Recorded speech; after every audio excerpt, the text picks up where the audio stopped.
We've all probably heard of the California high-speed rail project, about its failure. Well, I believe failure is far from an accurate description.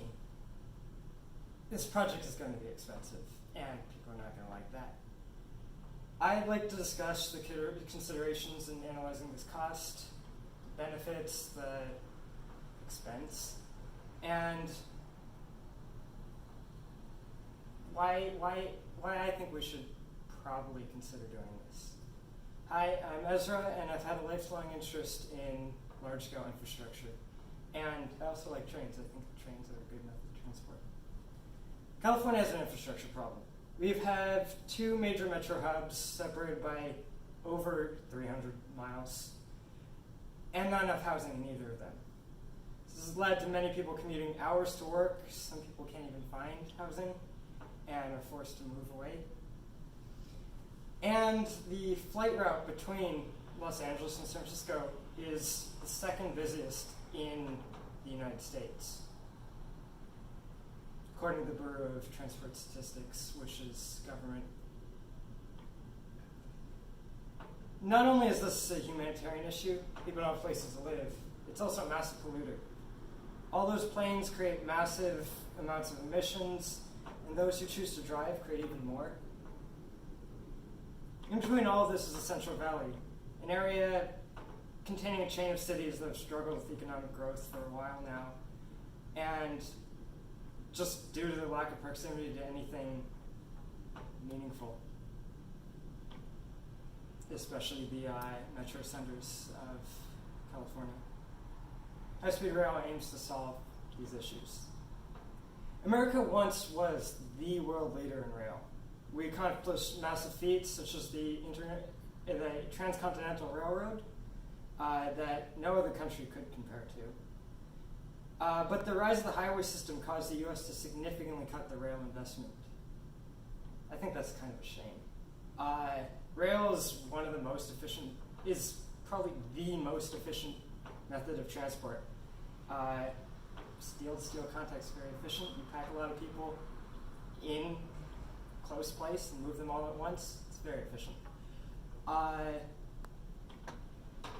While America was building their highway system, Japan was taking a chance with the Shinkansen, spending 400 billion yen on this, which I struggle to find an accurate conversion, but this was a large part of the GDP.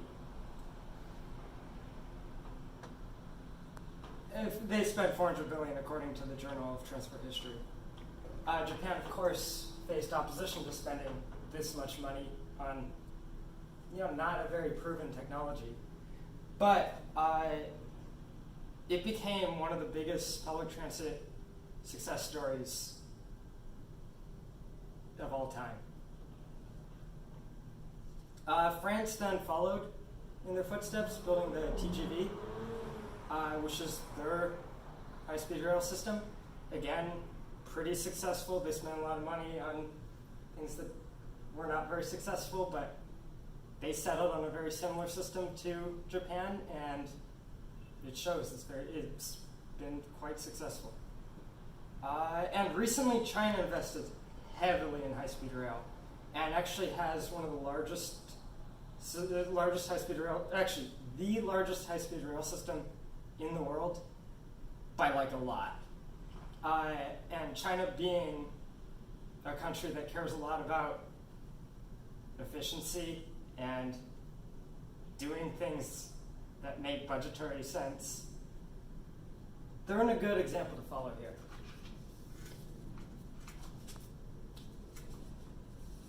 According to the Environmental and Energy Studies Institute, America is lagging behind without a single full high-speed line. Only one 50-mile corridor that can barely be considered high-speed. We're falling behind. We used to be a leader, and we're behind now. High-speed rail has the potential to be a real commuter solution. Trains are not just point-to-point. They connect an entire route, like a highway. But in this case, they would be serving nearly every major city in the Central Valley. But unlike a highway, it has a lower operational cost You don't need to spend as much time repairing roadways and stuff like that because rail is more robust. And that means more commutable housing. So more people can have access to affordable homes because there's a larger supply. Despite all these benefits, high-speed rail in the U.S. has faced many setbacks. The biggest hurdle? Money, of course. High-speed rail is expensive, and it's even more expensive in a country where healthcare is a benefit and not a duty of the state. Story for another day, but you have to pay construction workers a lot to get stuff like this done. And even when we spend all this money, it's not necessarily going to be a faster system than airplanes. Expanding airports would be a cheaper solution. Planes are faster.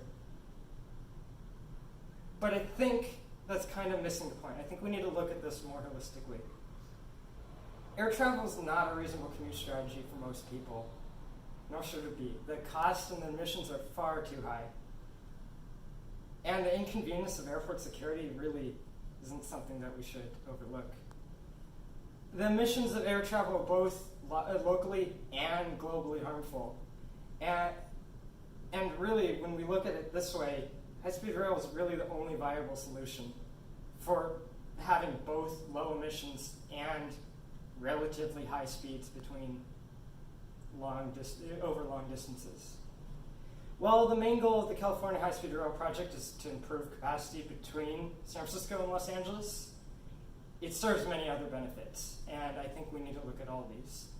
These include increasing the availability of housing, reducing traffic on the highway system, and most importantly, in my opinion, providing a greener alternative to the noise and pollution of air travel. It's going to be expensive, but it will likely serve to be far cheaper to maintain than roadways or air travel, and it's a proven technology with nearly 60 years of service. We need to follow the beaten path that other trailblazers, such as China and Japan, have left.